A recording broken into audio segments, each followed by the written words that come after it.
Davinci Resolve is just an amazing all-in-one free video editing software. But in case you were wondering what you can do inside of Davinci Resolve, I want to show you 8 insane free Davinci Resolve effects to make your videos look even more professional. Let's jump into it. Hey guys, good to see you again. So, I want to show you my latest work that I shot for a rock band, the Brazilians, and their latest music video, The War on Rock and Roll, that you can check out on their channel, the full video. I link it down here in the description.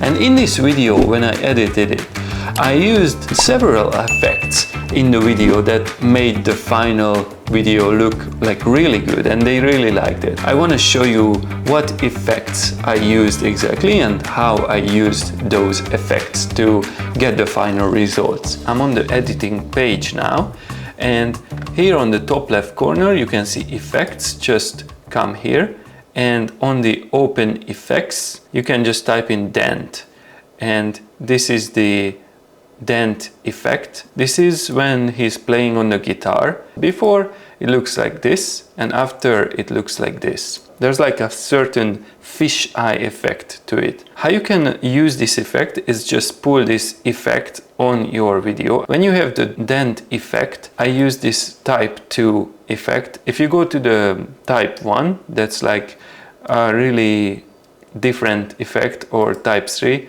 This type 2 is this fisheye effect. And then basically you can just play with it, like how much you want, like where do you want it distorted, how much of a distortion you want, and with the strength of it. So you can actually make this effect, and then you can make it also super close, like disturbingly close, like this. But I just wanted to make the image a bit pop. So this is the dent effect. It's really great if you wanna like create a GoPro effect with this type 2.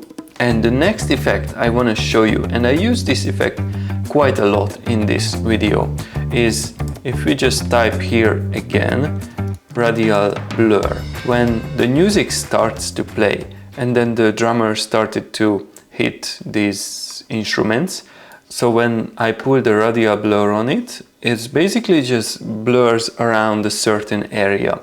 Before and after.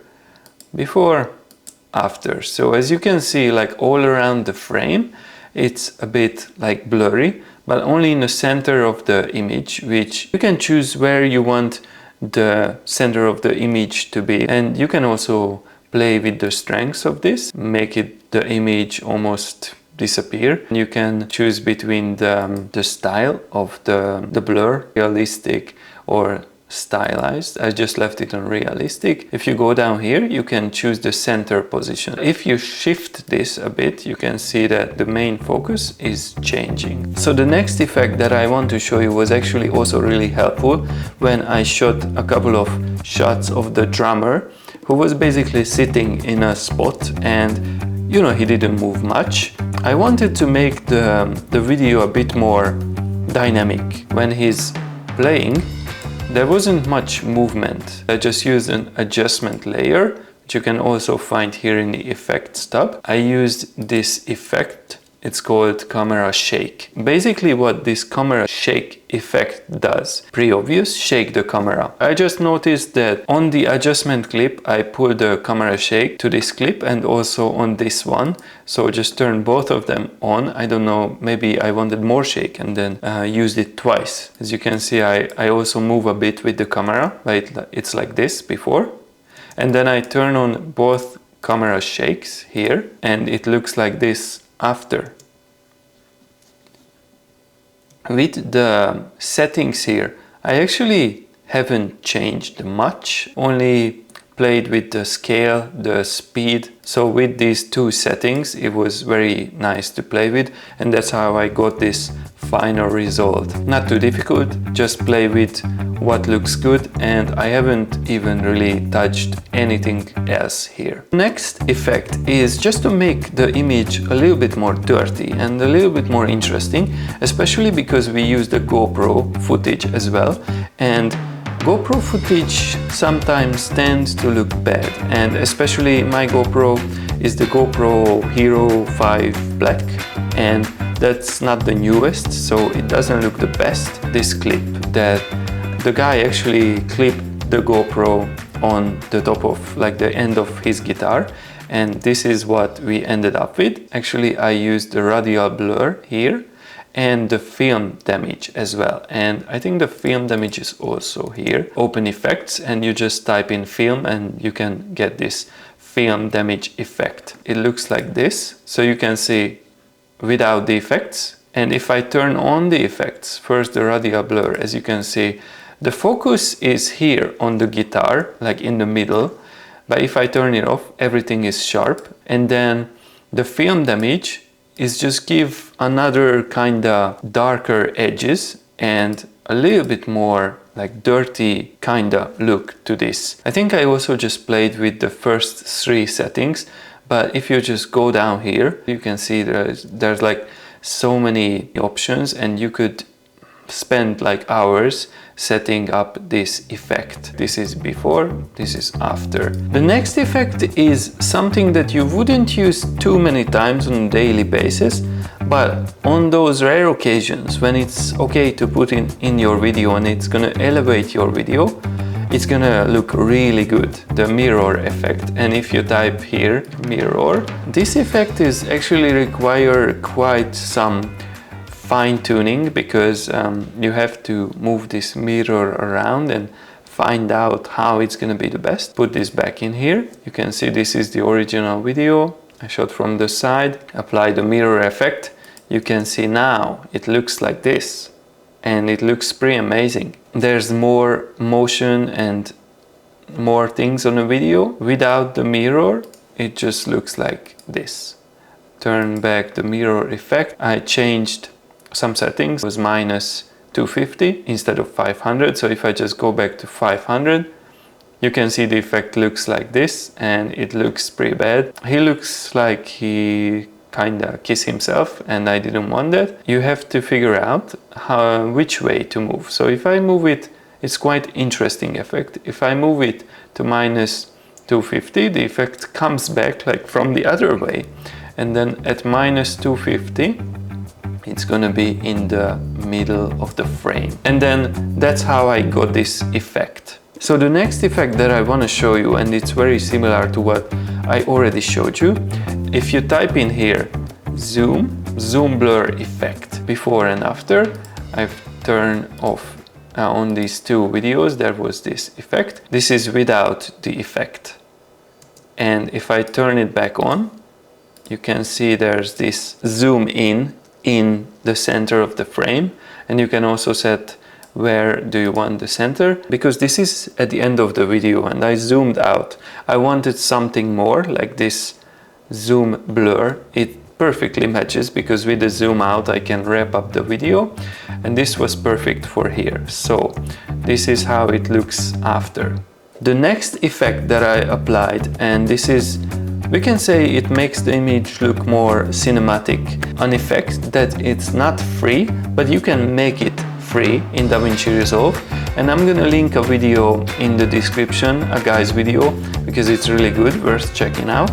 That's what I also did, like follow his video and created this effect, the halation. If I jump into the color tab, and you can see the halation tab is here. I just put this in the power grade. This is what I created with that guy's video. For example, here, just here.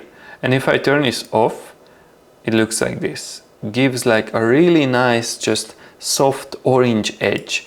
And it's all around here at the edges and here on the highlights basically. And you can play with this like after you created it. If I turn on the brightness more, you can see there's the halation, like if you want to oversaturate it. Obviously it doesn't look good. You just have to find the sweet spot. It's not too noticeable, but if I turn this off, it just disappears from the highlights. For example, like here at the drums and on this guitar holder thing here, it's like this. Looks just so much better, like just an extra added layer to add to the image. The last effect that I want to show you, which is also kinda not free, but you can make it free, is this one that I turned off at the beginning of the video. It's the 35mm grain. If I zoom in, it's a pretty nice shot and looks very sterile, not too exciting like this. But if I turn this on, it adds a really nice looking 35mm, very subtle grain. This is video from the Holy Grain website, which I'm gonna show you. I just basically copied all these videos across the whole, like, entire music clip. All you have to do here is at the composite panel, and you just have to come down here and find the overlay, and that's gonna add it to the video, like on top of the video. I just did turn down the opacity because on 100 it looked like this, and it's a bit strong, I think, but it still looks amazing. But I just turned it down to around 70, so it's barely noticeable, but it's still there, and it looks amazing. Before and after. Before, after. For this kind of music, this rock music, it also looks amazing. Open up the Holy Grain website. They have lots of grains, like they have this 35, 16 and 8mm grain, and this film dust and scratches as well. You can buy it in Full HD or in 4K. This bundle with everything, it costs $79 US, which is like 139 Australian dollar. With the music video, you have more chance to add these effects compared to like a wedding video where people want like a really nice looking video, but with the music video, you have a chance to make the image a bit more dirty and a bit more grainy. So just tell me, how did you like these effects, and if you used them before, and what other effects you use. I'm curious to know, so just leave a comment, and if you like this video, you know, press the like, because that helps me a lot. And if you don't want to miss future videos, just make sure to subscribe to my channel, which is highly appreciated. Oh, and very important, check out the Brazilians, the War on Rock and Roll video here on YouTube. Link is in the description if you haven't seen it yet. I think it's really amazing, the music and the video as well, how it turned out. So check those guys out, and I'm gonna see you guys in the next video. Cheers!